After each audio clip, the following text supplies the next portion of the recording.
Hello, welcome to Claret and Blue. My name's Dan Rowlands and I'm joined by three special guests this afternoon. Regular faces, John Townley and Matt Kendrick, and a returning face to the show, Rob Warner. How are we doing, everyone? John, I'll start with you. Yeah, doing well, thanks, Dan. It'd be nice to touch on what has been a remarkable year for Aston Villa. And yeah, good to, well, we haven't ended it just yet. 2 more games left, but Brentford, the last game, was fantastic as well. So doing very well, thank you, Dan. Yeah, 3 more games in 2023 now with Sheffield United, Man United and Burnley. Of course, we're going to do a 2023 review, but yes, there is a couple of games to go. But let's face it, if we don't do it now, we're not going to do it at all with the way the schedule has fallen. This is our weekly Monday show. Obviously, next Monday is Christmas Day, and it's my one day off of the year, basically. You pesky Matt Kendrick on the end. So this is our last opportunity to do a show like this. Matt, how are you? All right. Rob was just remarking before we came on air that it's the first time we've done one of these podcasts together. By complete coincidence, I managed to find this up me. Oh, look at that! Up my mum and dad's loft. My mum and dad are clearing out some of the lofts. So to the younger ones on this call, that's a reference to Right Said Fred, which also included a number of bald men. Yeah. So yeah, there you go. You're not having it though, Rob, unless you desperately want it. I'm all right, thanks. They're not only bald men; they're bald men of questionable political persuasion. So, I'm not going to go deep into their psyche. That's where the similarities begin and end. Rob, how are you? You obviously usually come on to talk about kits, but you know about football as well, and that's what we're here to do. I try to, yeah. I'm all right, thanks, mate. Yeah, I still feel a bit weird after the match yesterday. It was, although we won, I came away from it just feeling really strange about it all, and I don't know why. It wasn't kind of the euphoric feeling I normally get after a victory. I think it was, I think with Kamara getting sent off, it felt almost like a Pyrrhic victory in some ways. But it was a funny one. But hey, we won, so here we are, still on course to win the World Cup or whatever it is that we're going to do. Precisely, yes. So as I said, we're here to talk about 2023. Someone in the comments, we're doing this live, by the way. So I think we've got 10 or 11 categories we're going to talk through. You can get involved in the comments and I'll share some of the answers on screen as well. Somebody said split screen, young with hair, and then old with hairless. So I'll put this probably in order of like who's got the most hair to the least. So I should not be at the start, which are John, me, and then it's questionable between you two of who's got the most hair. But we're going to get straight into it. No, give it time. I'll be on the other end. It's like a time lapse of when a child grows cress in an eggshell. Right. Let's get straight into it. So we're going to talk about 2023 as a calendar year. Obviously, we do these at the end of the season where we do a season review. This is a calendar year review. Obviously, we all know how well Villa have done in 2023. 81 points in the Premier League, 25 Premier League wins. Got ourselves into Europe, top of a group in Europe. It's been a pretty good year. Our first category is Player of the Year. Matt, I'll come to you first. We've all put nominations forward for this, so you can take yours away. Who is your Aston Villa Player of 2023?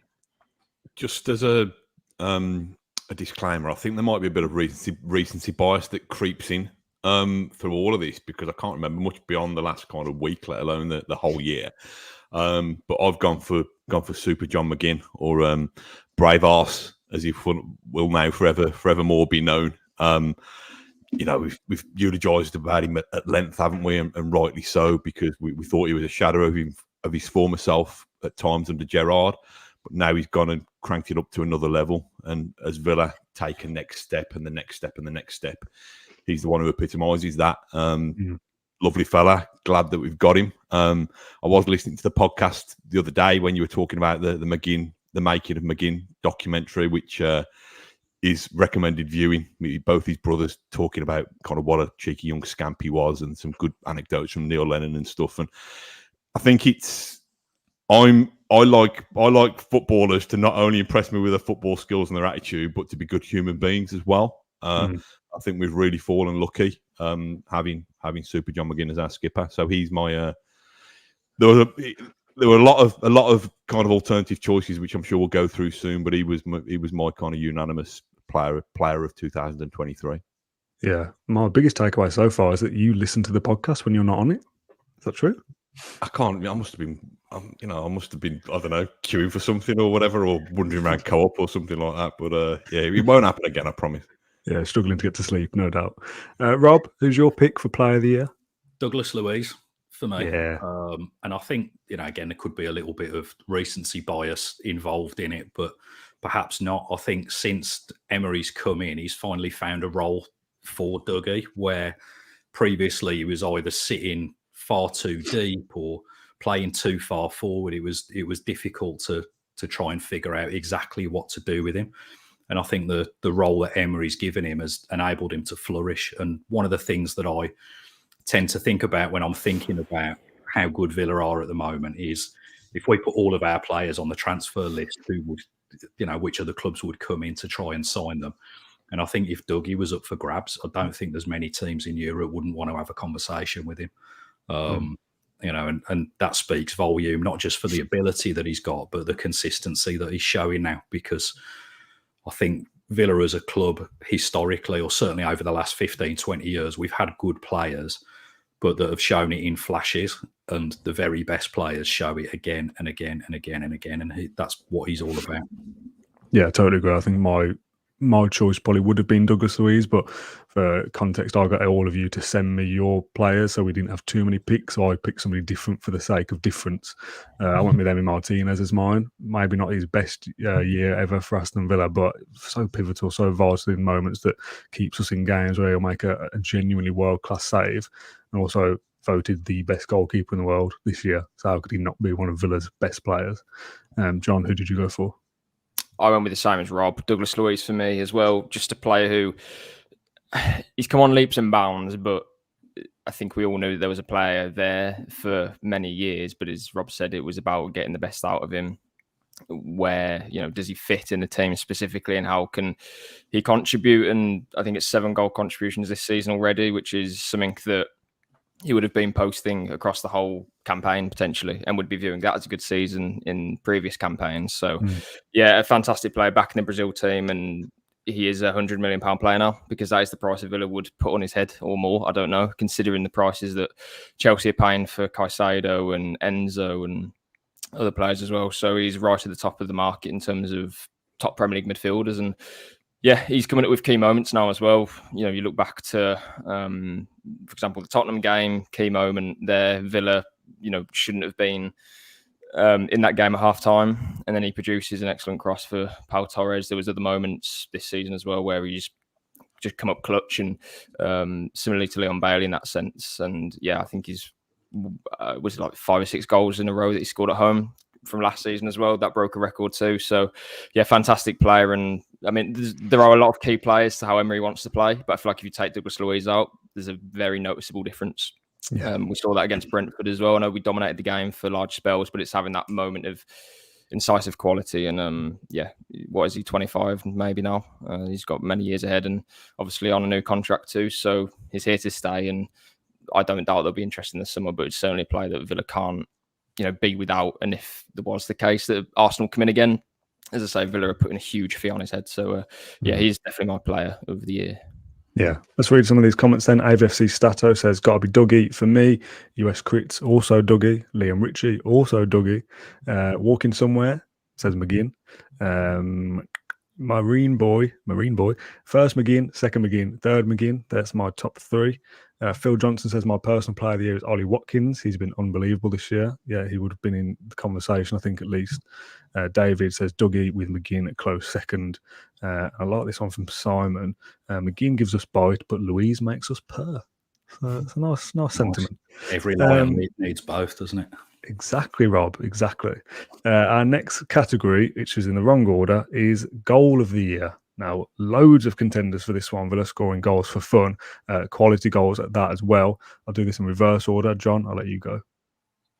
Yeah, I went through the fixtures and I tried to work out how many goals or what, who scored them, what were the goals like, but I couldn't quite remember all of them. But the one that sticks in my head most was John Duran's goal against Crystal Palace. And yeah, I don't like voting for best goals when it kind of comes in a moment. I don't think it should necessarily be voted on that. It should be voted on the technical quality and stuff. But if you do want to make the argument as well, Villa obviously lose their winning record at home, don't they? and their unbeaten record probably as well, because we were obviously losing at the time. 86th minute, I think it was, 87th minute, and to come off the bench, and for a player like Duran to do that as well. He's only 19 still. Just a fantastic goal. He did something similar against Man City at the Etihad and smacked the bar, and the ball was in the air for about 20 seconds before it came back down. So he's clearly got a lot of quality, and I think that goal kind of epitomised everything that I hope that he can become more consistently moving forward. But yeah, for me, that was a tremendous goal, really good finish. Yeah, I also went with Duran's goal. I tried to avoid too many clashes, but just a moment of individual brilliance. And again, you could have picked loads of others. And I know what Matt has picked, and I was very tempted to go the same as well. But like you said, it's the catalyst to go to win the game, to keep the run going, or start the run, or whenever it was. No, keep it going, of course. It was the second Palace game, wasn't it? Just a real nice moment. Matt, is yours the one I think it is?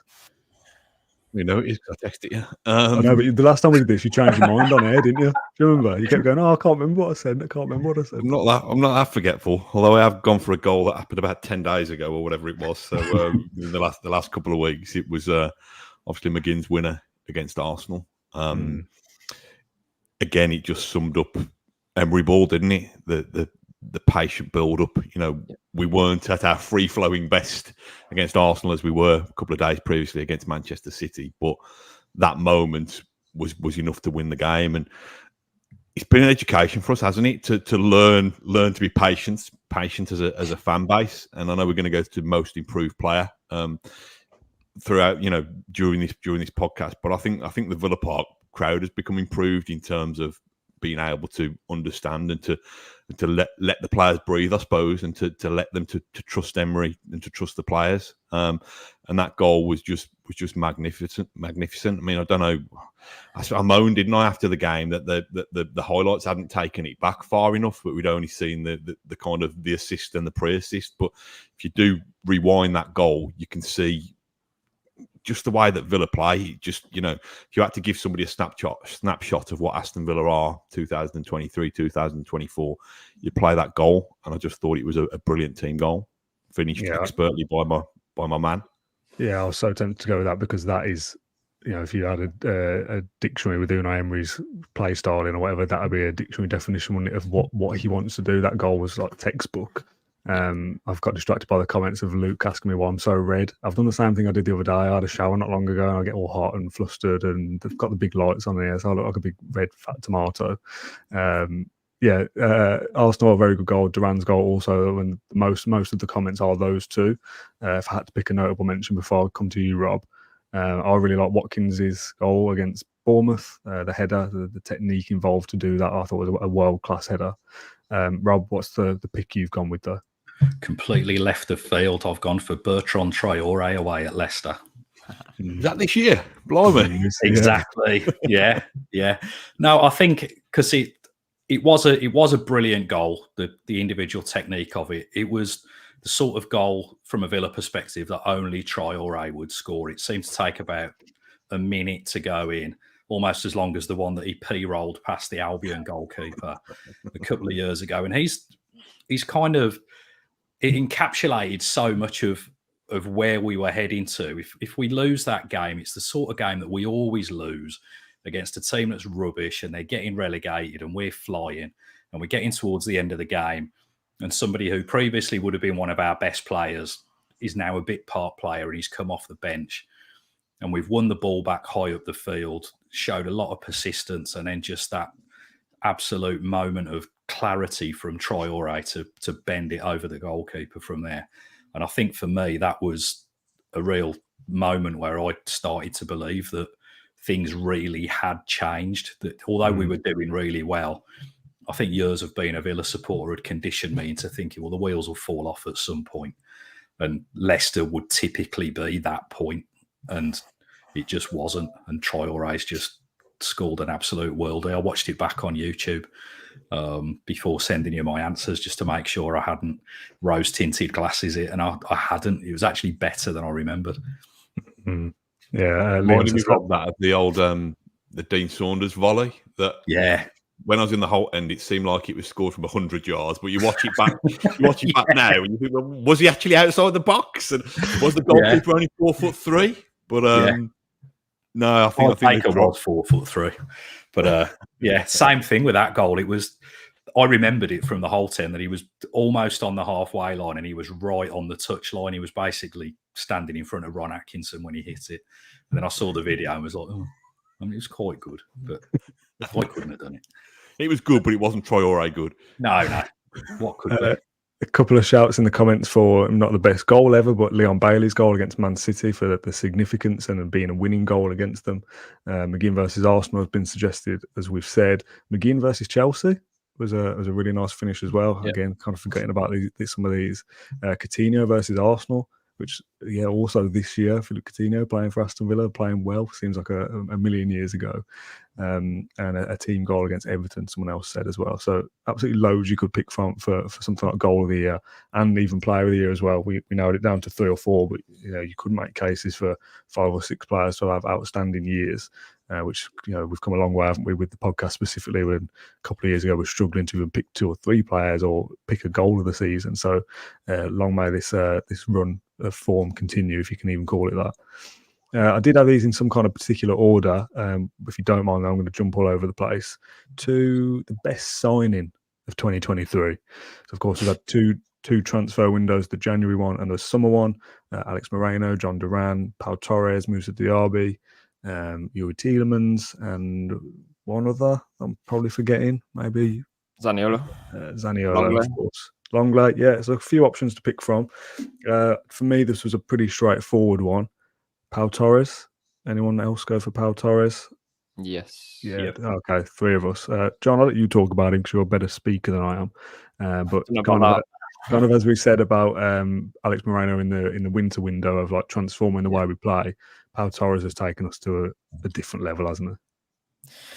Yeah, I did a piece maybe a couple of weeks ago saying that I think he's arguably one of the best signings any team made in the summer. I genuinely believe that, and I think it's proof because we're a point from the top. We could go top over Christmas, and Pau Torres is so significant to how we play, obviously offensively, but also I think he made a few mistakes when he first came in, and I was the first to say that he has to cut that out because it's all well and good progressing the ball and helping out there, but if he's vulnerable and if he's a bit of a liability and we are conceding a goal a game because of his mistakes, then obviously that isn't sustainable. But he's cut that out of his game mostly. I know he made a bit of an error a few weeks back now. I think it was against Forest. Maybe he wasn't too tight to a player.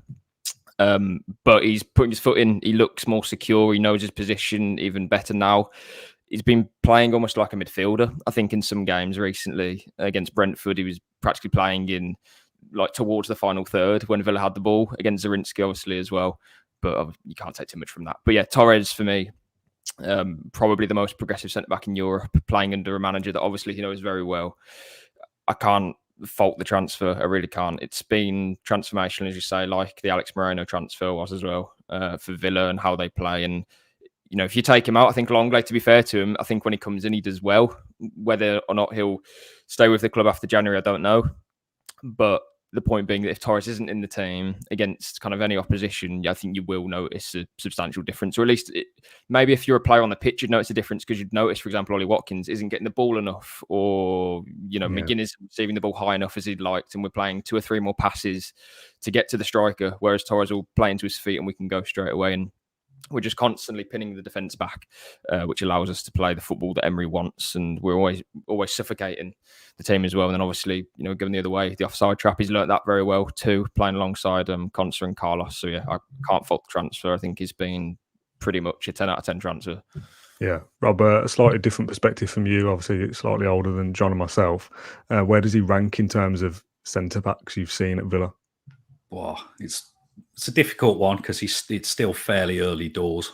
And I think, it would be quite literally sacrilegious to compare anybody to Paul McGrath. But I also think they're very different types of players, although McGrath obviously was able to play in midfield for the Republic of Ireland and do a great job of it, which showed what a capable footballer he was. I think in terms of being able to pass a ball, I've not seen a defender like Pau Torres at all in a Villa shirt. Perhaps Gareth Barry when he was coming towards the end of his time as a third central defender, just before he made that transition back into midfield. But otherwise, just watching him with the ball's an absolute delight. Sometimes it can be a bit scary, but I think for me, him as signing of the season as well was representative of the change that we've seen at the club, where the last big name signing, as you touched upon, was Coutinho, and it was, he used to be pretty good. I wonder if he can still be pretty good, under Gerrard. Whereas Pau Torres was mentioned in the press, and it was like, nah, we're not going to sign him. Sure, everybody wants him. And we got him, and he is really good. He's not broken. He is a good footballer. It's just symbolic again of the progress that we're making as a club. Mm-hmm. Yeah, Matt, you've not picked Pau Torres. You've picked who I can only assume is second place for everybody else. Alex Moreno. Change it now, aren't I? No, I've gone for Alex Moreno. Probably a little bit of kind of absence making the heart grow fonder, kind of remembering the impact that he had initially, and now he's back as well. I think he's brave. I think he's honest. I think he's super talented, whichever direction he's going. And again, it's almost kind of been incremental, hasn't he? Emery, first of all, had to work with what he got and make what he got better. And then he's been able to add little kind of dollops. Not that I'm calling Alex Moreno a little dollop, but little dollops of quality along the way. And I think that was a sign of the kind of players that almost a glimpse into what Emery wanted. And yeah, I think, Maurice Ceballos again scored yesterday, didn't he? I just think he's a cracking little player. And, the fact that I think Luca Dean has done pretty well this season, and we haven't missed Moreno as much as we thought we would. But I think when we get the likes of him back and Jacob Ramsey back, it starts to show what a squad we've got. So yeah, I think the fact that again that Emery hasn't made that many signings, but we've still got kind of competition with a couple of outstanding ones there, shows that not only is he coaching and his general management of this club being spot on, but so is the recruitment so far. Yeah, the comments are Torres by a mile, Pau Torres, Pau Torres, what a boy he's proved. Everything goes through Pau Torres all day long. Moreno definitely second. So it's between those two. Most people plumping for Pau Torres, and I'm in full agreement with that. I'm going to go something slightly different next with surprise of the year. Now, I said you could take this in any way you wanted to. It could be a surprise result, a surprise performance, an individual performance, whatever it is. Rob, I'll start with you. What was your biggest surprise of 2023?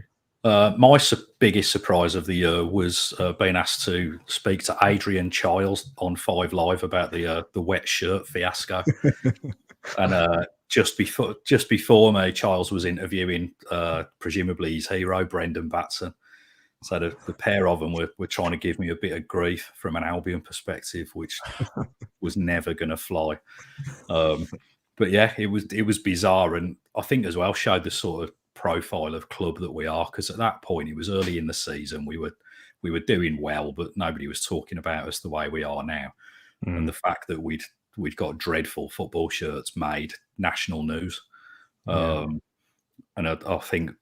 Just those little bits that show you of, oh wow, we really are Aston Villa.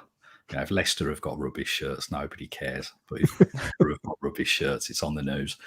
And so yeah, that was just a big thing for me. And obviously talking to Adrian Chiles was an absolute pleasure. Yeah, good. I'm glad that we can take these down some different answers rather than just purely on the pitch matters. John, what was your biggest surprise?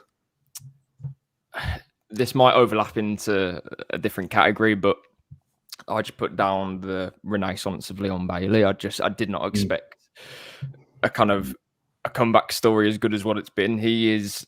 I said it in the Brentford game when he made the assist. I genuinely think he's not the most undroppable Aston Villa player, but from where he was last year, the year before that, and even 6 months ago at the end of last season, he was unreliable. And it was, Leon Bailey is the most kind of classic winger you could ask for. Left foot cuts inside, doesn't really know what he wants to do with it, wasn't too confident, dips in and out of form. But right now he's playing out of his skin. Like, he is one of the informed players in the Premier League. And it was just something that I did not expect. I didn't want to write him off, and I thought there was a player in there and he could be a useful squad player, because I know we were having conversations in the summer about, well, if the RB comes in, we need to upgrade Leon Bailey, sell Bailey, that sort of thing. But it was always the case of, well, we have to improve the 11, because improving the 11 then improves your bench, improves competition. Most of the RB's arrival has definitely helped Leon Bailey. And he has become a player that, as I say, we're relying on now. And that is not something that I thought I'd be saying, as I say, even 6 months ago. So full credit to him. He looks fit now. He's ready to play every game. He looks capable of winning matches for Villa, and he has done. So yeah, full marks to Leon Bailey, and full marks for his mentality as well, because it's not easy to come back from where he was probably in a place of kind of low confidence, etc. So yeah, that's my surprise of Leon Bailey coming back into the form that he is now, like the level that he's playing at. I just didn't expect it to be that good. Yeah, totally agree. I said on the post-match show with Neil yesterday that if you'd have looked at the goals and assists of Leon Bailey, but I covered up which player it was, you probably would have guessed that's probably Moussa Diaby, maybe, with that kind of output. I don't think anyone would have anticipated how good Bailey's been over the last, 6 months or so. Loads of comments for this one that go in various different directions, so I don't want to go to those first and spoil them. Matt, what did you go for surprise? Regular viewers and listeners probably won't be surprised by my choice of surprise. Although what I chose to send it to you in the form of a kind of 7-year-old child's poem. I don't know. Are you going to read what you sent me? I can do, but I'm just cringing before it even leaves my mouth. I've put the biggest surprise was the unwise demise of Prize Where It Lies as Villa Park cries and a part of us dies. So, and part of me dying now, just reading that out loud. I'm supposed to be a grown man. Beautiful. So A, sorry about that, and B, I'm sorry about my obsession with the halftime entertainment. But I actually liked it.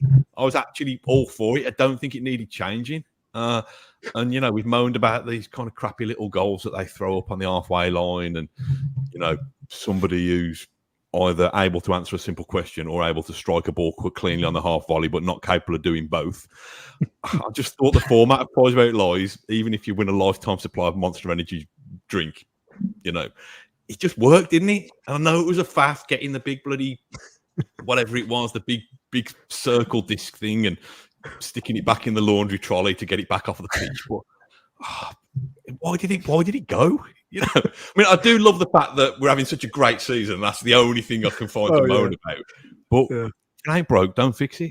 So there you go. Spoken like a man that brings his own food to the match, that is. I don't think I've ever seen it.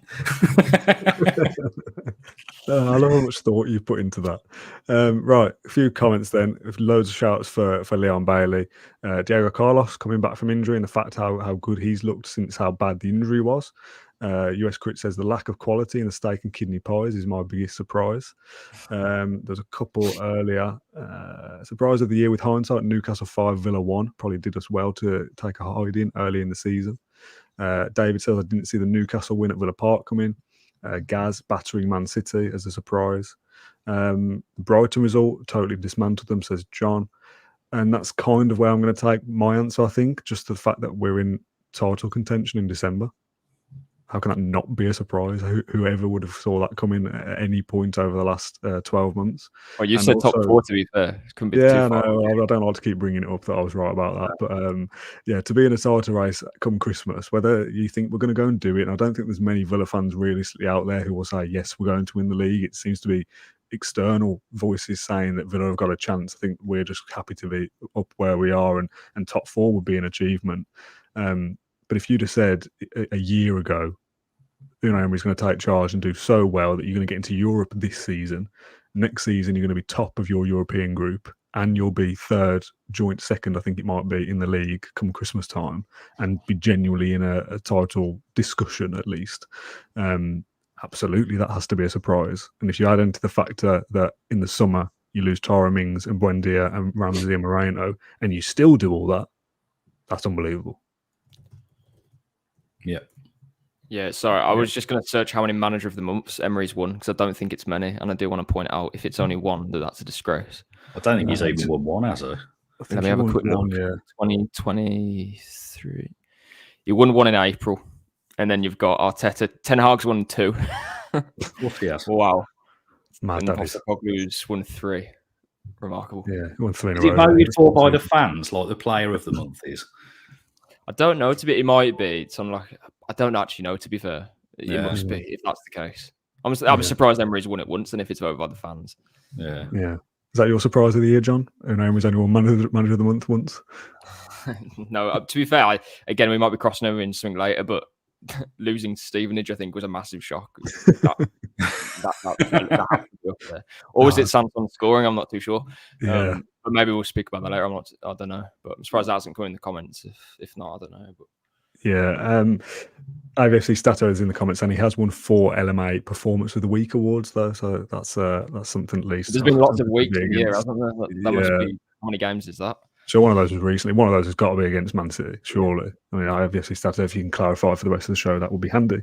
Right, let's move on. We'll go back to, I'll assume, on the pitch matters with most improved. Leon Bailey, somebody we've already talked about. Has anyone got Leon Bailey as the most improved? No? Not for me. I think because I'd kind of watched a fair bit of him in the Bundesliga, and he's at the level that I hoped he would be at when we signed him. It's just taken him longer to get there. Okay. Who have you got then, Rob? So I went for Ezri Konsa because I think he's reached a level that I didn't think he was capable of. He looked a good player when we signed him, and then he looked a liability for a little while. And then he started to look quite a good player again. And now you could make a pretty good argument that he's, personality aside, he's the second coming of Rio Ferdinand. Just his pace, his ability to read the game, to step out of defence, to pick a pass, that goal he scored in pre-season. It's just, it feels like every month I'm seeing something else that he's added to his game, and it's not a one-off. It comes into his game and then he delivers it on the regular. And I'm struggling really to see many flaws in his game at the moment. It's, all you can ask is that, well, perhaps his crossing could get better if he's playing right back. He's a central defender. And, and if I think of the central defenders we've had at right back in the past, like Carlos Cuellar, or Orloff and whoever else, is absolutely miles in front of them. So, people talk about a Rolls Royce of a footballer, and I feel like he's really heading in that direction for me. I'm flabbergasted by the level of performance that he's able to deliver now and the frequency at which he's performing at that level. And also stepped up in the absence of Tyrone Mings as well, which was something that was levelled at him a little bit, that he's kind of second in command to Mings, that he's the main man, and Cox just kind of rides his coattails kind of thing. But he's more than stepped up in his absence in terms of being a leader as well, which was something that he probably even would admit himself is not his strongest point. But I think that's certainly improved over the last 6 months or so as well. Just quickly before I forget, the LMA performances of the week were Villa 3, Newcastle 0, Villa 6, Brighton 1, Villa 4, West Ham 1, and Villa 1, Man City 0. So those are Emery's standout performances. We broke Brighton. They've been rubbish ever since we demolished them. It's amazing to see. What's that award? It's a bit like kind of winning a Radio Times award compared to an Oscar, then, isn't it? Is it what is it? The LMA what? The LMA performance of the week. Oh, right, okay. Is that only Premier League managers, or is that like across the Football League? Or I don't know, to be honest. Let's move on. Loads of people in agreement with Ezri Konsa's improvement in the comments. Matt, who have you gone for? I've gone for Yuri Tielemans, but I don't know whether that's as much as him being most improved as him shutting up fickle doubters like me. I was a bit worried in the first kind of month or so, which you probably should give people a longer sample before you judge them than that. But there's a lot of talk from probably bitter Leicester fans that he was a spent force and then he could be a little bit lazy and his fitness wasn't all that. And then when we saw him struggle to make an impact in the first few weeks, first couple of months, perhaps I thought, are we gonna see the Tielemans that we had seen during his better times at Leicester? But he seems to have got up to pace quite quickly, whether it was a fitness issue, whether it was a belief issue, whether it was just the number of minutes that he was getting on the pitch. But maybe it was the tactical tweak as well of playing him a little bit further forward. But it seems to have unlocked his potential. I think we've got a real player on our hands. And, don't know whether Rob would have an opinion on this, but the midfield options that we've got now, if you're talking Tielemans, Louise, Kamara, McGinn, Jacob Ramsey's back in there as well. Have I missed anybody? I'm not sure we've had a complete midfield or the options like that. I can't recall them in my Villa supporting lifetime, which probably goes back to the kind of late 80s. I think we've got more options in the centre of the park than we've ever had before, and it's no coincidence that we're actually starting to challenge now because we're starting to dominate games in that area of the pitch as well. Yeah, totally agree. Yeah, I think that's a really good shout. And when you talk about midfield options that we've had previously, if I think of the sparkling football that we played under Ron Atkinson 30 years ago and the midfield we had then, I mean, I had Gary Parker's name on the back of my shirt. He couldn't hold a candle to some of these lads. It's, unreal. And now we've had good midfielders. We've had great midfielders, really. If I think of, we had Milner and Barry, but to have, it's like an embarrassment of riches because the players you've rattled off there, Matt, I mean, that's not including any wingers. We're not talking about, well, when Zaniolo, I'm hoping inevitably hits form, when Diaby inevitably hits form, Bailey doing what he's doing. Historically, we would probably group them with the midfielders as being wingers. And you start to look at just what potential there is, and that's without some of the young kids that are on the fringes or out on loan, whether that's Lamari Bocharda or Amari Kellyman, some of these young lads. It is frightening, really, to look at that midfield. And looking at it objectively, I think it's perhaps a little bit easier to see why we're beating teams because there's not many people who'd want to play against them lot. Yeah, and I know you've got free transfers with massive wages and bonuses and whatnot, but think of the transfer fees paid for those players as well. McGinn, peanuts. Obviously, Ramsey was the academy. Tielemans and Kamara both free. Louise, 12 to 15 million. They're worth a hell of a lot between them. Yeah, combined, what you're looking at, like 300 million? Not that we're going to, but it's got to be. It costs 17.5 million. Yeah. If Mark Ansell was still at Villa, I'd be delighted with that. Where are we with picks for most improved? Was it just Matt who went with his? I've lost track of where we are. John, did you had Esri from Rob? From me. John, have you done yours? You're not, have you? I haven't had mine yet. No, I went with Ollie Watkins, a player who I think we've all rated, at least in some capacity for some time, and we knew that he had something in him, but I didn't expect him to be delivering the kind of output that he has under Emery. We know how he's changed his game in terms of making less runs off the ball, towards the ball, getting on the ball less. He's kind of staying between the width of the posts. 2 goals in 13 games, I think, last season before Emery's arrival, and he's scoring like one every, 2 games or so. I think it's 20 goals in about 40 games, something like that, since Emery first came in the league. So his output has been staggering. He's kind of rubbing shoulders with the best forwards in world football, and that's not an exaggeration. He just is. Again, we are that good now, and he's our number 9 doing the business. So, fantastic footballer, a player with a brilliant attitude and commitment to Villa as well, but a mentality to improve. And I've always said that Emery couldn't just take over any group of players. And to be honest, I think that's why he's worked so well at Villa and at Sevilla, at Valencia, and not so much at Aston and PSG, telling those players like Mbappe what to do. They don't want to be told. They just want to play their own game and be the star.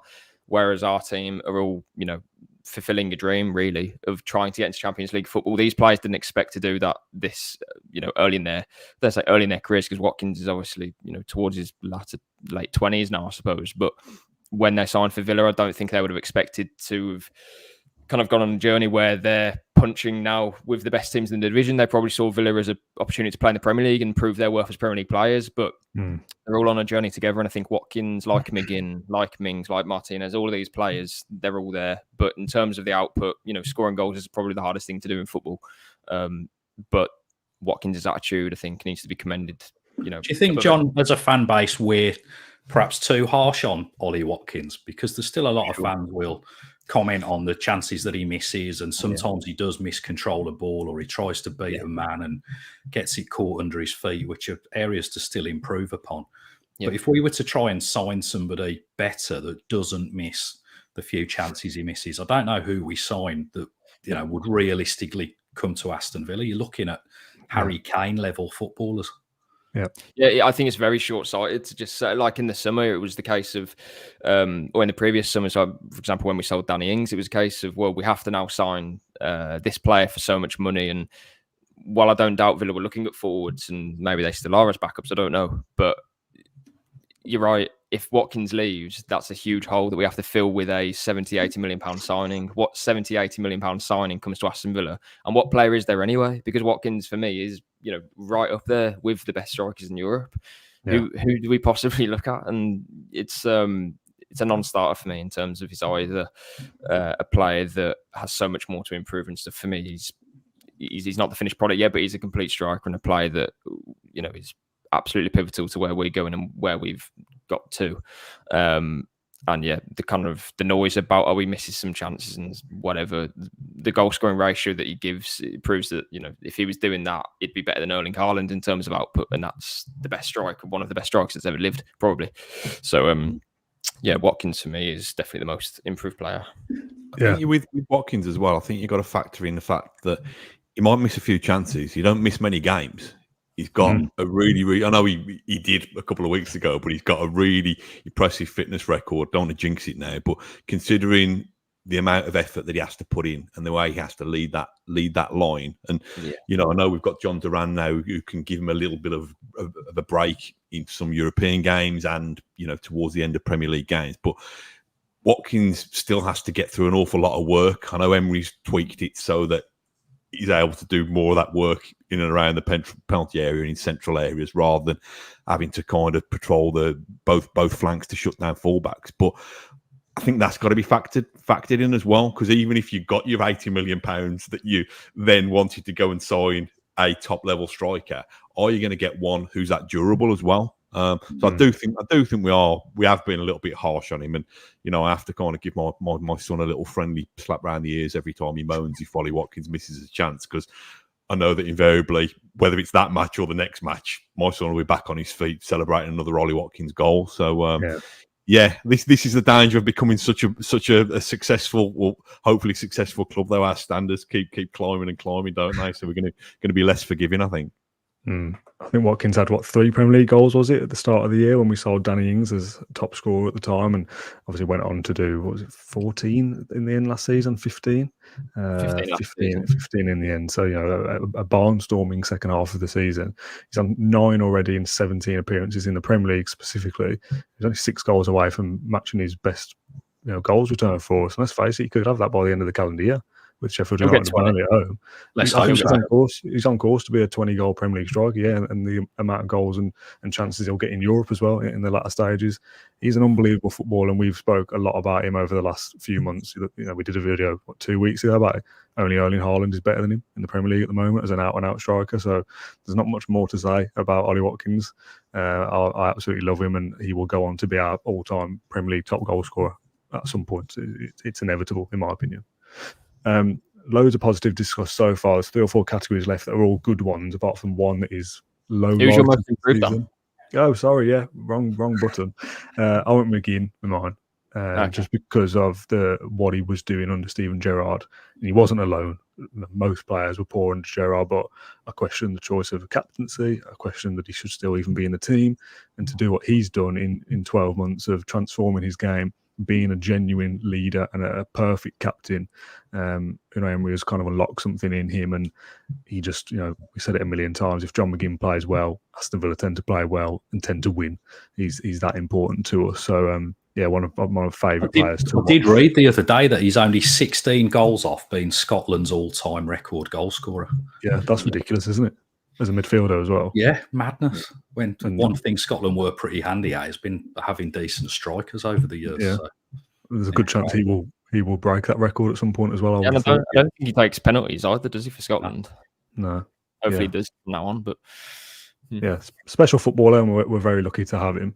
Let's get this one out of the way. Low light of 2023, most disappointing thing of 2023, however you want to phrase it.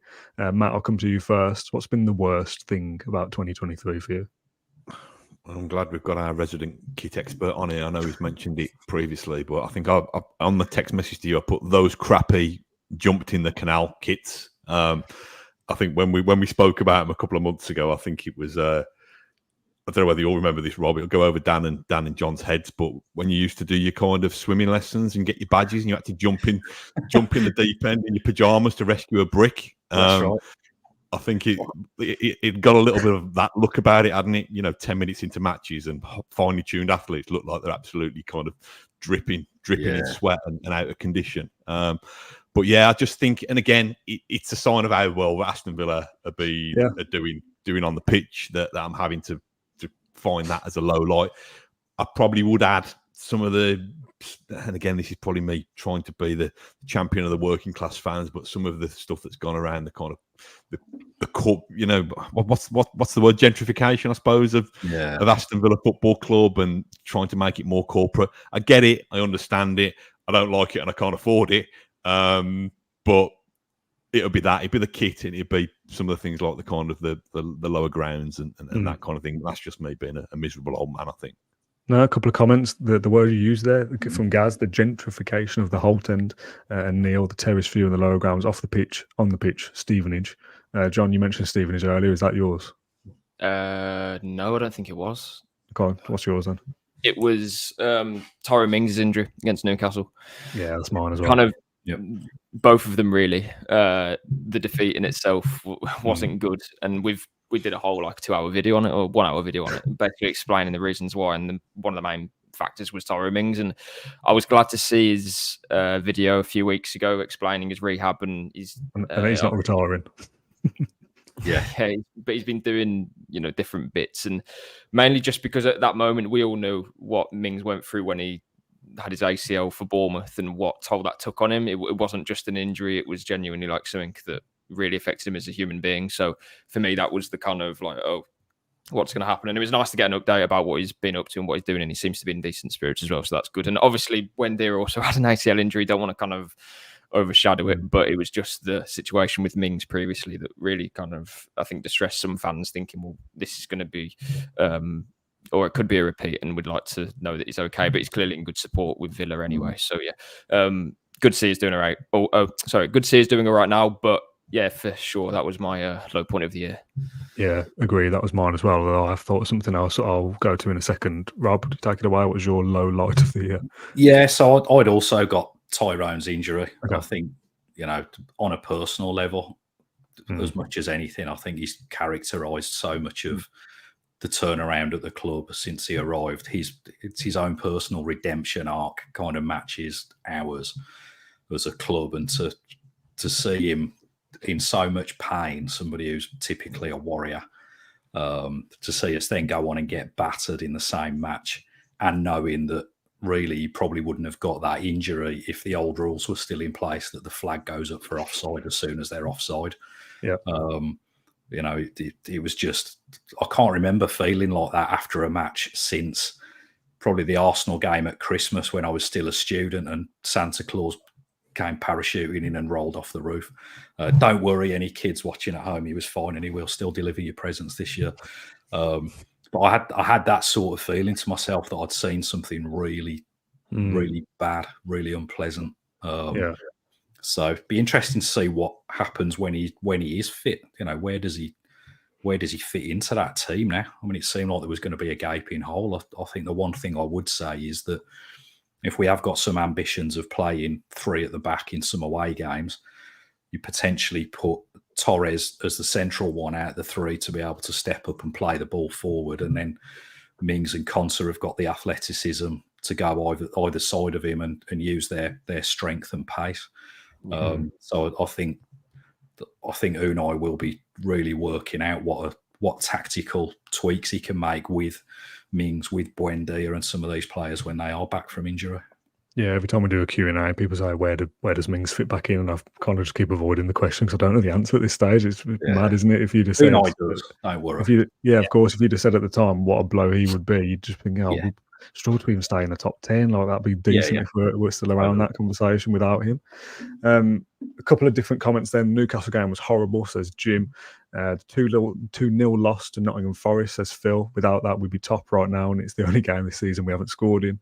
Somebody said the new badge, which is fair enough. The Terrace View and Lower Grounds. John says Steven Gerrard being our manager. Now we have an elite manager. Technically, that was 2022, so I can't allow that in the 2023 review. But you're right, Steven Gerrard was woeful. I'd also pick Tyrone Mings, but again, for the sake of a different conversation, I will say some of the off the pitch stuff we've seen in recent weeks, in particular, the Legia Warsaw stuff at Villa Park a few weeks ago was particularly grim from their set of fans attacking the police and all that kind of stuff. But just as a side point to that, for something that's online and something we all deal with, some of the weird social media stuff from opposition fans, and I put this in the last particular weeks, from the Arsenal defeat, the Brentford defeat, and the Spurs defeat, the Matty Cash stuff, the Romero stuff, the Watkins thing yesterday at Brentford, people getting death threats, and I hope your children die, and all these kind of really horrible things that people are spouting online because you lost a football game. People need a reality check to what is going on in the world if that's something that gets you in that position. So a low light of the year is the standard of fan culture, maybe online in particular, just some weird stuff out there. Yeah, and unfortunately, you can bring that up every year. Yeah. Because it's toxic. Social media stinks. Like, there's so many idiots on there. There's a lot of people, some idiots in the world in general, but like the Watkins stuff.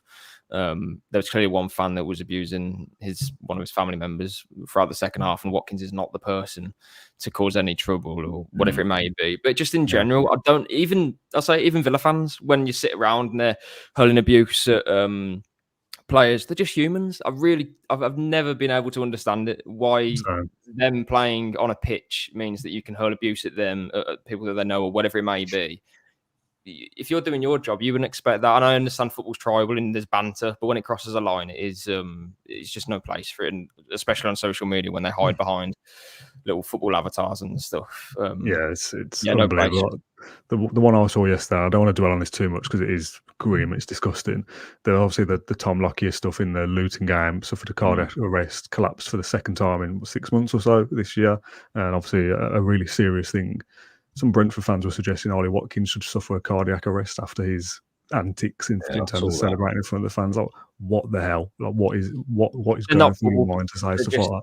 They're just revolting people. They're not. You don't want to attach them to Brentford. I know you say Brentford, Dan, but I say every fan base has them. They're not part of football. They're just. But these people walk amongst us, so they might sit next to you in the stadium and keep it to themselves in person, and go online and say terrible things. I just don't get it. Like you, I can't wrap my head around it. I think the reality is, if your own life isn't worth very much, then neither's anybody else's, and that's unfortunately the situation a lot of these people will likely find themselves in. Okay, let's move on. There's 3 categories left that are all really positive. So let's go and flip it to the highlight of 2023. Now, again, you could take this in many different ways. We'll start with you, Max. You've been quiet for a little bit. What's your highlight of 2023? I think just simply Unai Emery being our manager. To pinch myself sometimes and realise kind of what a class act he is. I think I put on my message to you that I want to have his babies now. Whether that's possible, I'm not sure. But certainly, kind of,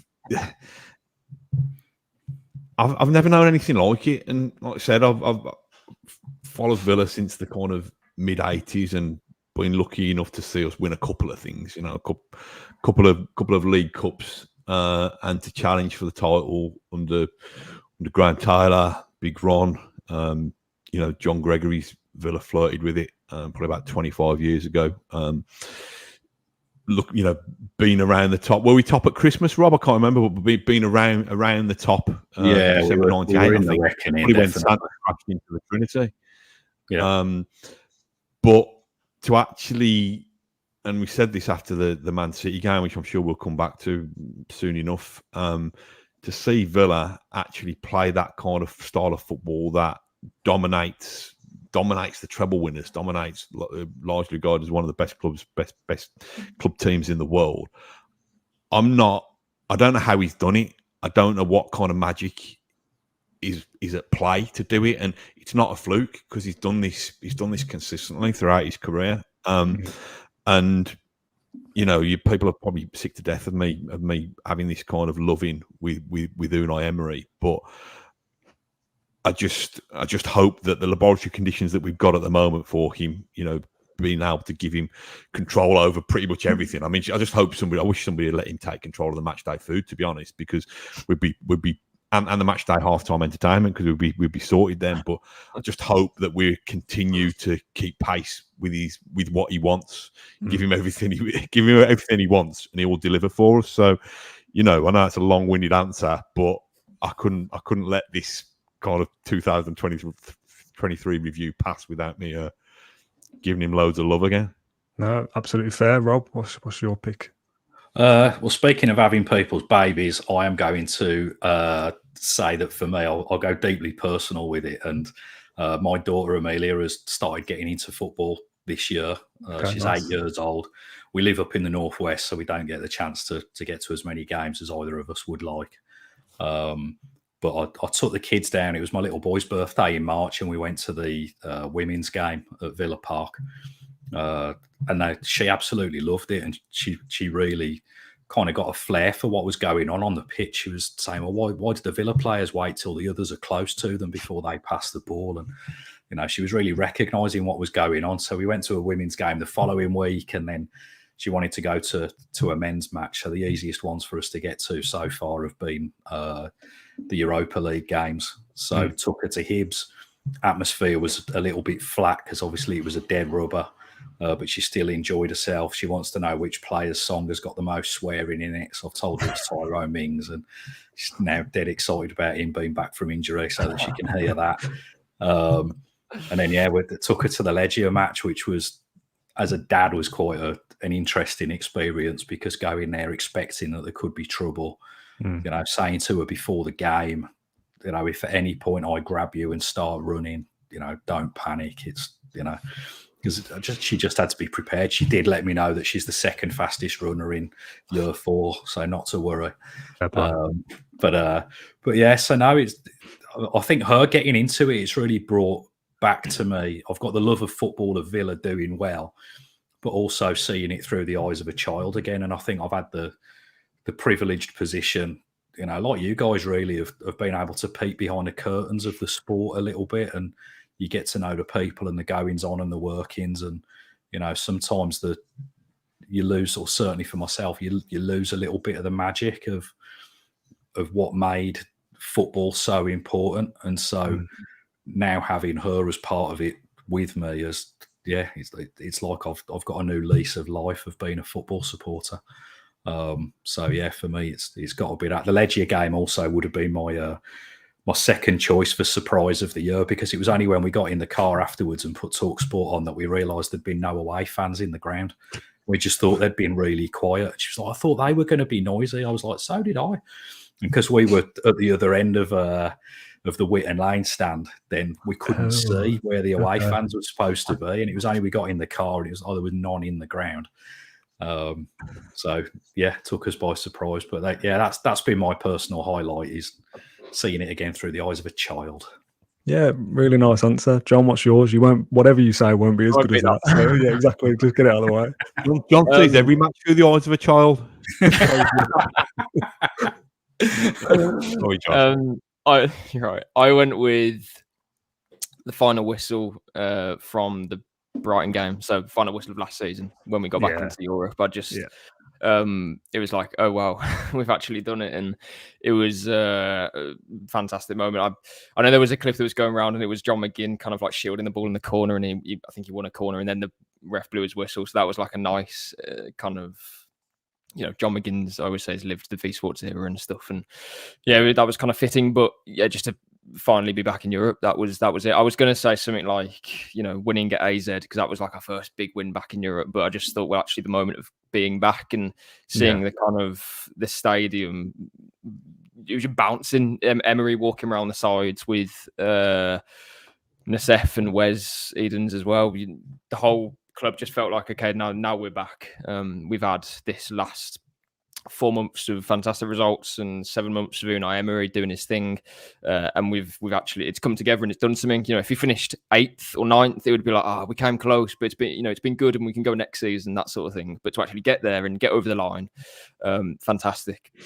We're back in Europe, and it's Matt said earlier, but I'm pinching myself as well because we could be top of Christmas. Like it feels absolutely surreal. But then at the same time, because we are so good and we've got Unai Emery, who's an elite manager, it's like, well, I don't think it's going to end. And again, I was writing something yesterday saying, well, actually, I might be a bit late to the party, but I actually think we probably will get Champions League football this season because we're that good. And we've now got a 9-point gap. And I'm thinking, well, are we going to lose that gap? Probably not. And that I said that yesterday. is wild. And I know people are talking about title races and stuff. And, time will tell if that comes to fruition or whatever. But we are that good now. And, just the moment of getting back into Europe, though, was for me, a real nice moment. And like as a personal level, obviously that was, the last game before I had to give up a season ticket and stuff to do the job I do now. So that was nice to kind of end it on a high, like going with my dad and my brother all the time, and to really celebrate that. It would have been quite a bit of a meh moment if it was kind of fizzling out and we got top 10. And, great, but to get back into Europe and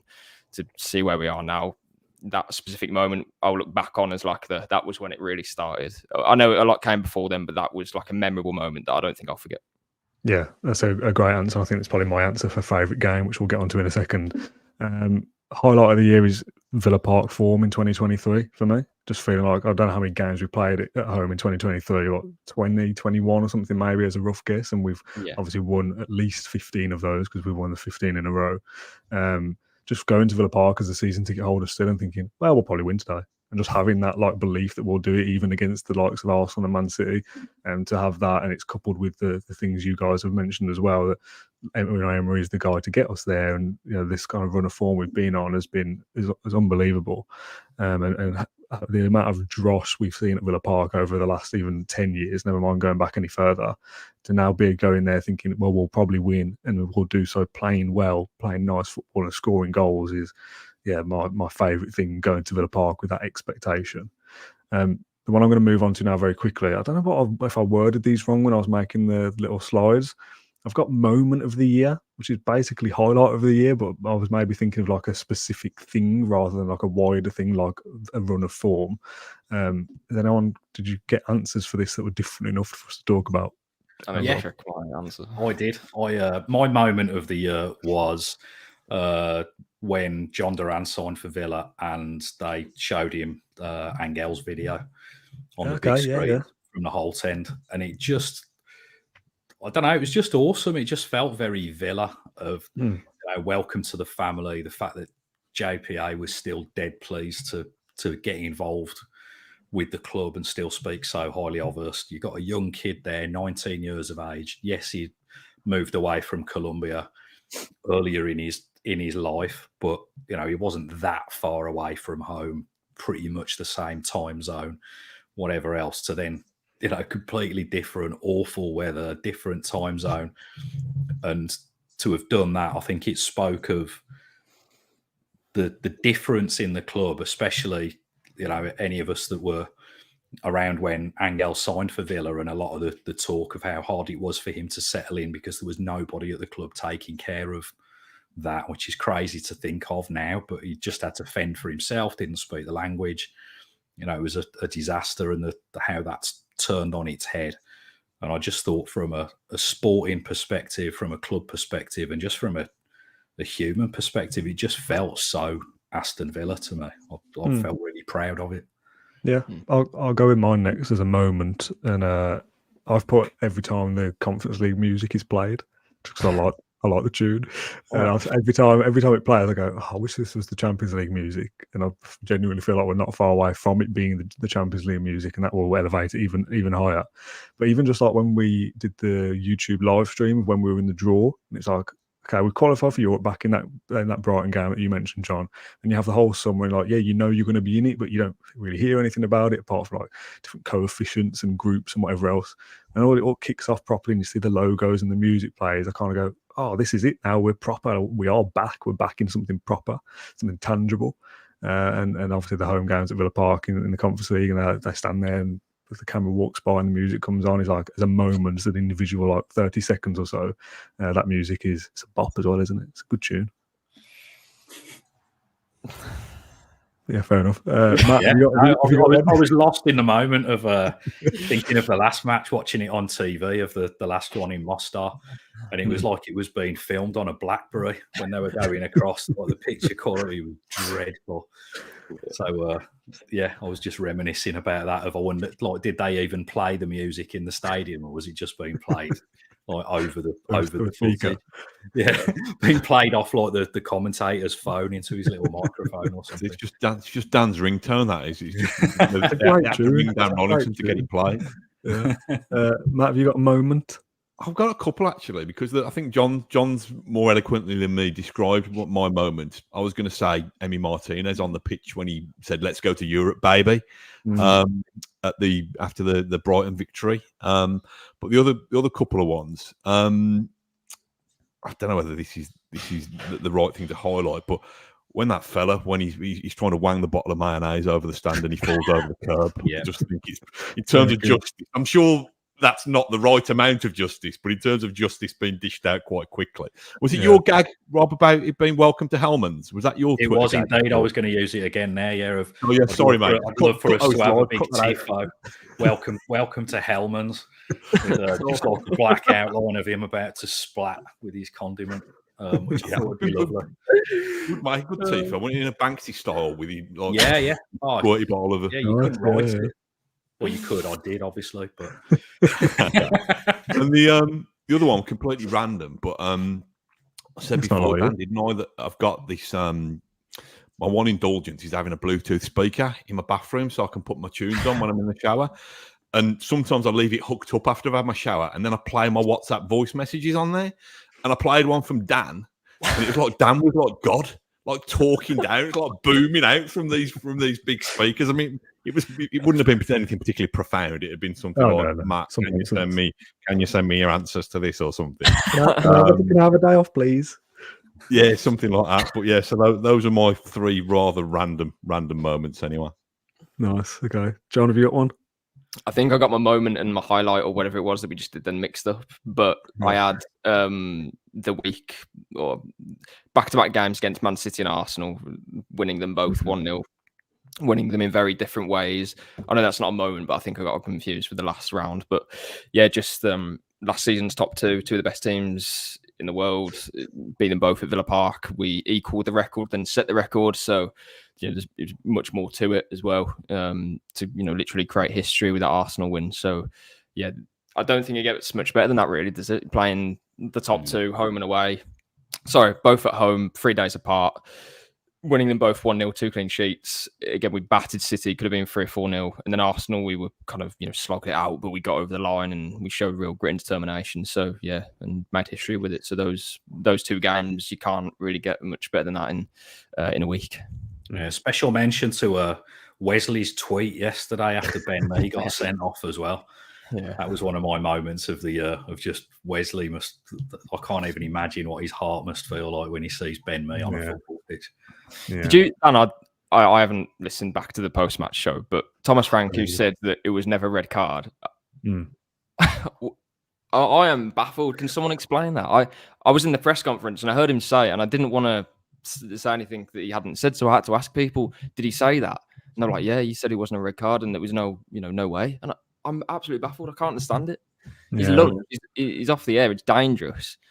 And he could have snapped his leg. Yeah, because he didn't kill him. I think that was the it seems to be that injury is the barometer of whether it's a red card or not. Yeah. On Match of the Day 2 last night, they were unanimous in saying that was an awful tackle. If Bailey's leg's on the floor, he's done. Yeah, it's exactly what we said on the post-match. It was if that's his standing leg or he just plants that foot and catches it at the wrong time, Bailey's broken his leg. Easy.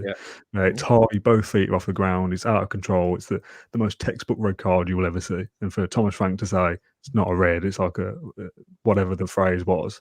Without hesitation either. It was just never a red. No way. Yeah. I was again, things we said before kind of sets this precedent that if you're a fan who's willing to go out and say bad things and your manager's going agrees with you that you also didn't think it was a red, almost gives you that enables you to think I can go and say something now because even my manager didn't think it was a red. Yeah, like it was a blatant red card, and to deny it is just silly. It's just stupid from him. Quite like Thomas Frank, but that's just madness. I don't. Do you not? No. Fair enough. It Okay, looks like fair he enough. smells like the inside of an old woolly hat. And he's constantly chewing like a cow. Oh, the chewing, yeah. They put a close up of him chewing like with his mouth open. And When I look yeah. at him, I can't help but imagine being able to hear it, and it stresses me out. Yeah, disgusting. Yeah, I'm not a fan. I'm wary of keeping you all here for too long. There's only a couple left. This one is favourite game, and we've probably all talked about certain games over the course of this show, and we might be repeating ourselves. There was, again, loads to choose from. For mine, I went for Brighton, and I couldn't quite decide whether it was the qualifying for Europe game or the 6-1, so I'm going to go with both. Beating Brighton twice at Villa Park in two different circumstances. That moment you just said, John, of McGinn holding it in the final, in the corner in the final seconds and blowing the whistle and eventually getting back to Europe was unbelievable.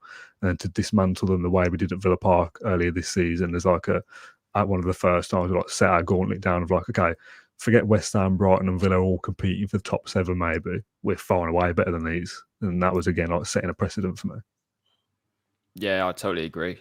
Mine was Newcastle, the 3-0. I don't know if it was the best game, but it was in that run that we had. We beat lots of teams. We beat Chelsea away, but it's Chelsea, and I think that they have Frank Lampard. Oh no, it's still Graham Potter, I think.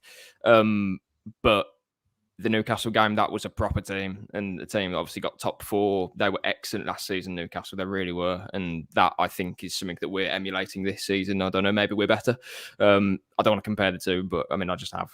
That Newcastle team was very good though, and we blitzed them at Villa Park. We really did. Unfortunately, I wasn't there to see it, but I don't know. Maybe on TV, there was more analysis of the game potentially. I don't know, but that was the best team that I think we played under Emery for a period of time, and we trounced them. And I know we lost to Arsenal and City previously, but those games are obviously going to be difficult. But yeah, Newcastle coming to Villa Park, that was always going to be a massive test for us, and we passed it very easily. So that was my favourite. Like we're this good now. Rob? Same for me. Anyone that's kind of watched my YouTube endeavours on the kit breakdown will know that my co-host Craig is a Newcastle supporter. And so I was actually sat in a bar with him for, I can't even remember who was in charge when it was post-Gerrard, but pre-Emery, when we got absolutely slapped at St James's. Yeah, Aaron Danks. That's right. And so, so we had that. I couldn't have named him in a million years, by the way. So I got that lingering over me, and then just how they were flying. And yeah, to John's point, I think people were saying, well, Villa are doing all right, but they haven't played anybody good yet. And then somebody good rolls up into town, and we absolutely chased them out of Villa Park. It was just incredible. Yeah, so good. Yeah. Matt, have you got anything different? Yeah, predictably, I'm going for the one a couple of weeks ago in Manchester City. I think it was the time where at half time I just couldn't believe we weren't winning. I thought this is going to come back and bite us on the arse. This is that we haven't taken the lead. But I think it was the complete performance. I think it was an evening when I thought actually stopped to take stock. I thought we're witnessing something really special here, because the more that you turn up at Villa Park, the more that you win football matches. I wouldn't say complacency creeps in, but that certainly expectations levels are cranked up. And I just thought, actually, I think with the exception of the Liverpool game, when we've spanked Liverpool 7-2 and there are only a few lucky people inside the stadium to watch it, I don't know a time where Villa have not just kind of beaten the elite, but beaten them and dominated them. And actually, probably one of the most one-sided 1-0s that I've ever seen. So again, it is recency bias, but it was such a fabulous kind of culmination of what playing under Unai Emery is all about. That even the Newcastle one was special, but Newcastle were almost a club that was ready to challenge the elite. Manchester City, we know they're on the wane a little bit this season compared to what they achieved last season, but to beat that club in such an emphatic way, I thought it was magnificent. Yeah, all the comments are full of the 3 games we've spoken about: Newcastle, Brighton, and Man City. There will be others for different people for different reasons as well, but those I think are probably the top 3 for most. Right, This one is slightly different. I've got favourite podcast moment or episode or whatever. I'll start with you, Rob, for this one because you're a viewer predominantly, more so than a producer or whatever the word is. Have you got a favourite Claret and Blue moment? I have, yeah. I couldn't remember exactly which podcast it was, but you'd had a bit of a snotty nose for a bit, and Villa had won. That could be any time in the last 3 months. Yeah, about 10 or 15 minutes of the podcast were you and Matt just talking about how inconvenient it is to not be able to talk properly and not being able to breathe properly. And I liked it, not because... That's the highlight. Yeah, well, not because of you suffering, but it was nice that although the Villa were flying, at heart, we're still Brummies. And when it boils down to it, if you've got a snotty nose and you can't breathe properly, you've got to have a proper chat with a mate about it because it's not cool. Yeah. So that was right up there. And then I think podcast as a whole, the one where you were talking about kind of the off the field matters and addressing that. And although you had to caveat it of, we're not looking for reasons to bash the club, I think, it was right that there was a lot of chatter and still is, because it's important to people. Although the team's playing well, people spend a lot of money and devote a lot of time to go into Villa Park or, just following the club. And so I think it was right to have a conversation and raise some of those topics that are important to people. The match day experience goes beyond 45 quid to see and win. So I thought that was really good. I thought it was a really important piece of work as much as anything. Thank you for that, Rob. I didn't set this up to be one of it was about, you were a snotty git, so I'm not going to give you praise too much. John, have you got a standout moment from the calendar year? From the podcast, my favourite podcast was probably the one that I was most involved in, was the Matty Cash interview. For myself, that was just great to be involved in. And nice insight as well from Cash. He was really laid back. I think he actually gave us quite a lot. It wasn't, a scripted answers or anything like that. He was fully on board with explaining lots of different things. So I really enjoyed that. As a moment, probably when we had our Europa Conference League playoff draw, and we either had Hibernian or FC Luzern. Well, I think it was Luzern or Luzern. And I remembered that I had a pair of shorts, FC Luzern shorts. It was the most random, bizarre thing. And I genuinely didn't even remember or think about it up until you mentioned the name. And it just clicked. And I thought, hold on, that's the one pair of football shorts I have. That was bizarre. I always say I don't collect football kits or anything like that, but they were the one pairs. I have no idea how I've got them. TK Maxx, that is. TK Maxx written all over it. It must be. It's probably a 5-a-side thing where I had to wear white shorts. and FC Luzern are the ones in TK Maxx. It's bizarre, but yeah. That was a more random moment, I think, than anything else. Yeah, good one. I wish I had time to think of something super specific like that. I've got the very generic answer of the Hockley live show that we did in June, I think it was. To do something like that in front of an audience is great. The so many different moments. Some of them in the comments have refreshed my memory. The unicycle stuff, that was this year, I think. Matt, unicycle, is that happening? Unicycle, is that happening? That's next year's ambition now. Sorry. All right. We got the late night soup. Somebody said Matt having to talk for 10 minutes in a blind panic. Says Simon, which I quite like. The Alan Hutton interview was also this year. One I wasn't there to film, but that was a really, really good podcast. That'll be my highlight, I think. The Hutton one. Do you want to talk to it?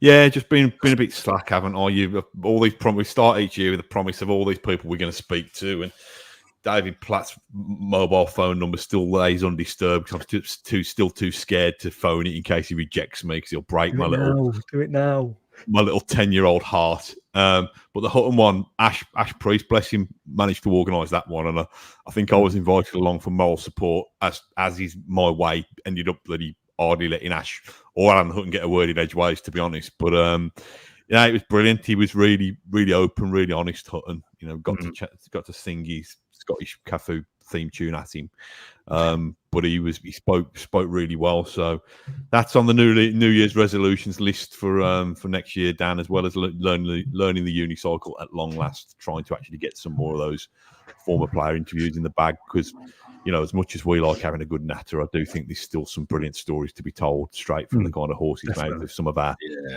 former favourites. So yeah.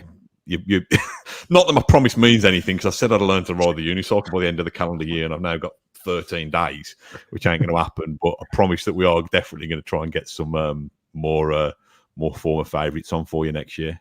Yeah, if I'm on the end of year review again this time next year, you've blown it, Kendrick. Same goes for me, probably as well. Yeah. Another couple of comments. The Martin O'Neill interview was interesting. I think that was last year, back in the last year, November, I think. I know it was last year, but when Dan and Matt were waffling about sandwiches, then Gerrard got sacked. Yeah, that was also pretty good, wasn't it? We're just winging it, thinking it might happen tonight. Let's just talk about anything. The one where Matt predicted we will beat City and Arsenal. Lottery numbers next, please, Matt. And one I wanted to give a shout out to as well, because I'm surprised we're an hour and 19 minutes, by the way. Thank you everyone for watching along still. That hasn't been mentioned yet. As much as the Hockey Live show was a highlight for me for obvious reasons. John being so emotional after Leicester. How have we not mentioned that yet? That was excellent. Surprised it wasn't mentioned earlier. But we've said, Rob, to be fair, kind of taking my answer of that was the point, I think, where Emery has like banished a lot of different, he's kind of got over lots of different hoodoos, beating Man United first and different things, but winning in the way that we did, that was like, I was then convinced, okay, Aston Villa are pretty good not the first time in my lifetime, but moving forward, we've got something here. So, it was just a mad night, that. But I didn't cry or anything. I was just a bit emotional, and I think we all get emotional, so I don't want to be kind of labelled as, But, what a night that was. Yeah, little John in tears. You'd love to see it. I need to stop that, Nick. Right, the final one for the show is prediction for 2024. Now, I asked this I bolted onto the end of the other categories. Like I said, we do this every year. We do the end of season review, but we also do one at the end of every calendar year, as near to the end of the year as we can. So for us to, if we're still doing the podcast this time next year, which I assume we will be, if we're still going and we're doing our end of 2024 season review, we will put this clip in to that episode to see whether our predictions were right. So this is your opportunity to make a prediction, however you want, about Aston Villa for 2024. Matt, I will start with you. This time next year, what do you want to predict about Aston Villa? I thought my rhyming couplet was going to be about prize where it lies. It was going to be the most embarrassing thing that I said today. But I got your message and it said, what will be happening for Villa in 1 year's time? I can't believe I'm to say it. I'm going to go a bit weird here because my head automatically went. Do you know the end scene from Wizard of Oz, or towards the end where kind of Dorothy goes back to Kansas and stuff like that? So I got this vision that Unai Emery, right? Stay with me, indulge me on this. Unai Emery is Dorothy. Look at John's face. You've got Alex Moreno as Toto. Emery clicks his heels. No place like home. No place. I mean, the fact we've lost his connection. You lost me. We lost your connection, which is probably a good thing, to be honest. Being intercepted by the Broadcasting Standards Authority. We got to, Emery clicks his heels and says there's no place like home, assumably about the home form. He's still gone. Well, we've saved everyone now, I think, from a terrible story. Thank you, Internet Connection. Rob, do you want to make a prediction for Villa where they'll be in a year's time, or anything about the club? Yeah. I mean, hopefully, it won't be as random as that. I've been a Villa fan since 1987. Was when I started going to games, so I'm so used to us just snatching disappointment from the jaws of glory. That what logical me thinks we could be doing versus what I'm prepared to say out loud are two very different things. So I think we'll either be back here saying, well, here we are back in 11th, but hey, it was fun while it lasted. But realistically, I don't think that will happen. I'd like to think we'll continue to grow. I think the stature of players that we will bring in will continue to increase, albeit they will fit the character profile that's befitting of what Emery's creating for us.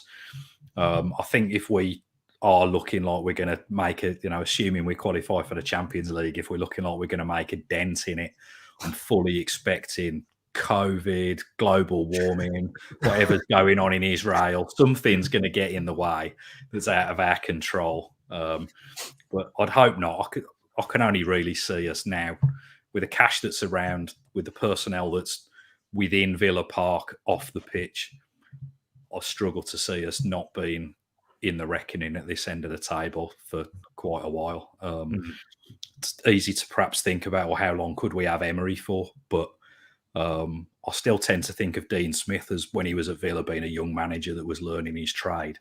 And I think Emery's 2 months younger than Dean Smith, which really puts it into perspective as to what potentially lies in front of us. So, yeah, hopefully glory, but most likely 11th. So let's get this out of the way. Unai Emery's clicking his heels and talking about the home form. Yeah, he's ruined it now. People in the comments said that was their podcast moment of the year, the comedic time with your Wi-Fi, which is notoriously terrible to give out during that story. Do you want to finish it? When did you lose me? Well, he clicked his heels and said there's no place like home, which I assume is about the home form. Yes, there's no place like. I mean, this is not at all contrived. There's no place like home, which is a nod to. He's saying this is in a year's time in recognition of our 40 Villa Park wins on the trot. Then, what am I doing? What am I doing with this? I've even made notes. Right, Goodness me. Stay with me. Stay with me. John looks like he's in a pub with his mates and his drunk dad's come over to start talking to them all. Bear with me. Right. I can't have lost it now. I've lost it. I've lost it. I'm joking. Come on. This could be the podcast moment of the year. Anyway, right. Okay. So we'll wake back up in Witton. What I wanted to do was a nod to the kind of dream sequence of it all being a dream. Right. So he'll wake back up in Witton, knowing that Villa have conquered. Listen to this: the wicked rich of the Northwest. You get me? You're still with me? John McTin man, has really found his heart. Our Lions that were so cowardly under the previous manager have continued to show courage. And those scarecrows from Arsenal Fan TV are still looking for their brains. So, follow the Trinity Road. Okay? Done. I'm out. I'll see you later. Happy Christmas, everybody. Wow. Well, that was remarkable. Can I go now?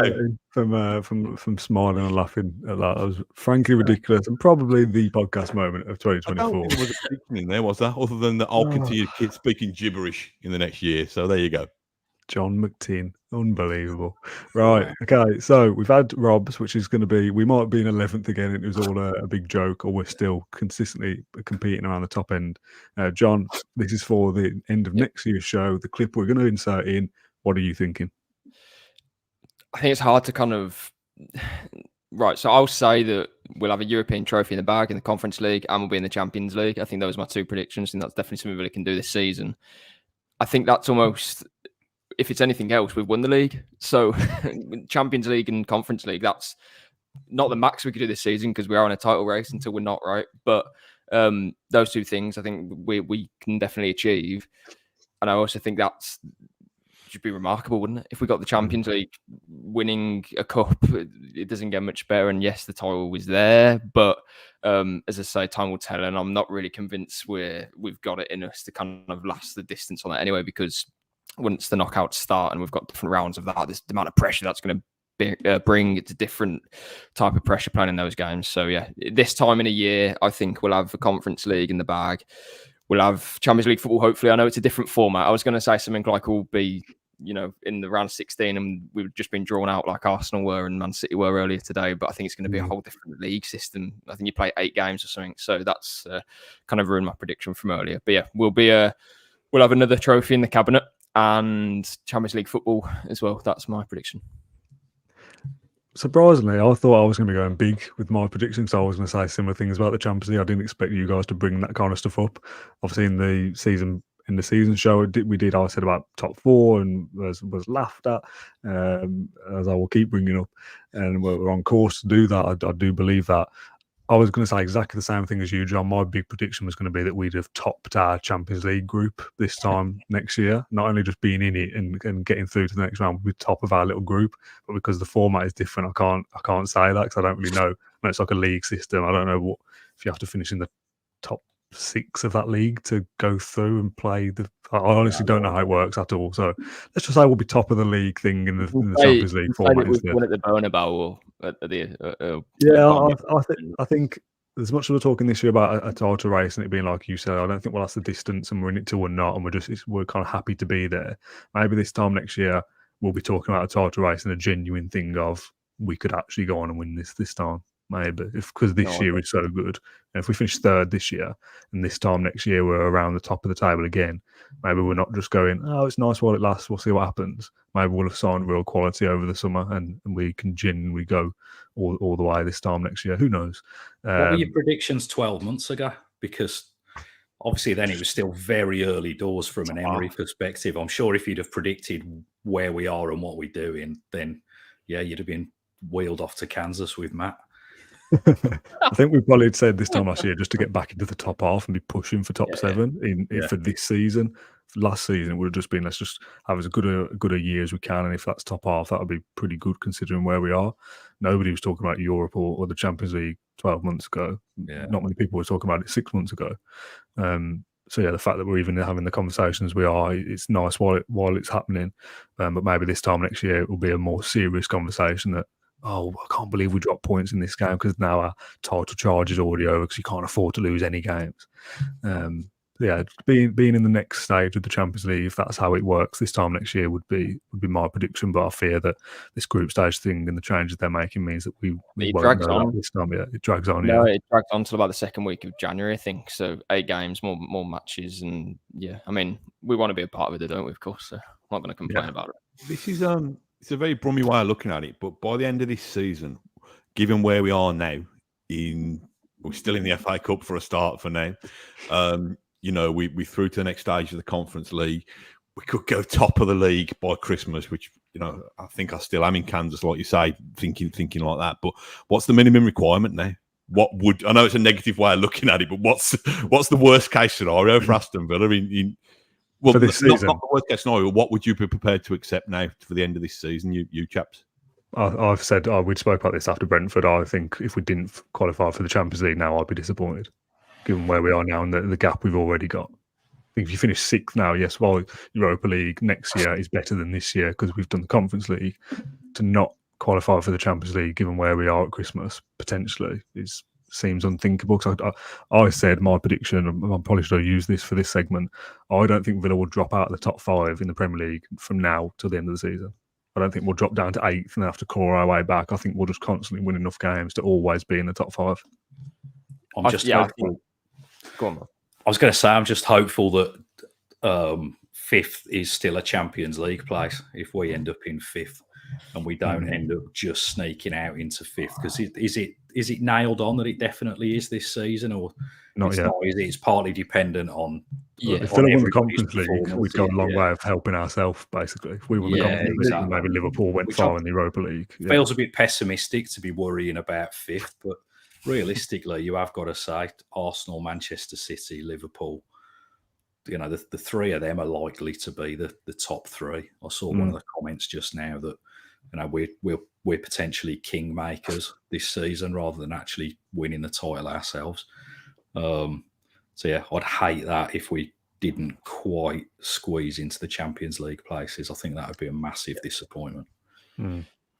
Yeah, I think that's the point. 5th place, I think, will be for the Premier League because we should go far in the conference. Liverpool, Brighton, West Ham, between them, they should go far in the Europa League. City and Arsenal should be going far as well in the Champions League. I think they'll be fine. But I think once the Conference League knockouts start, if we're in the Champions League places then and we've got a bit of a buffer, then I'd be disappointed then if we don't get Champions League from then on because there's going to be such a build-up. There is now. I'm already thinking what a massive difference that would make for the club over the next few years if we can get Champions League, and then if it's taken away from us towards the latter stages of the campaign, especially if it's because of the Conference League or something, that will be disappointing.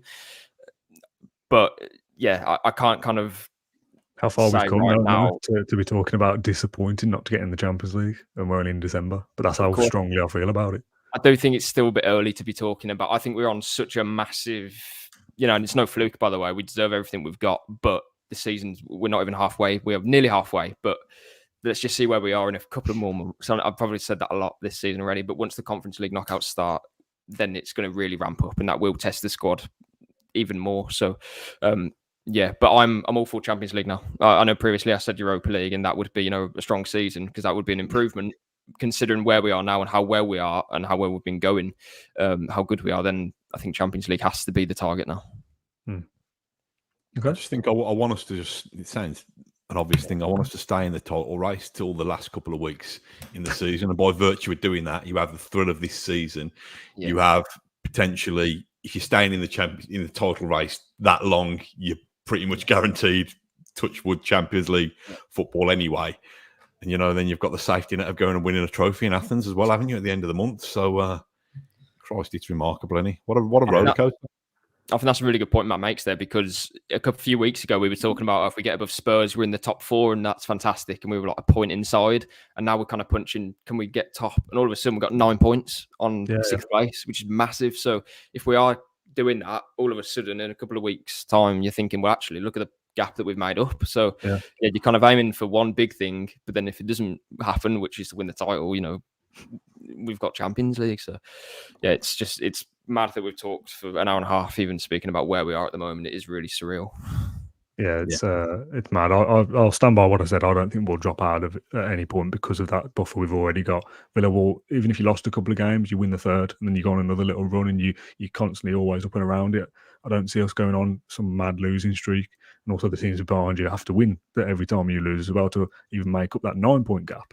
So I think Villa will be up and around the top 5 all season, and whether it's enough to be in the race for top 2, top 3 or whatever, I think it will be enough to get 4th, and I'm going to stick with that. Villa will finish 4th.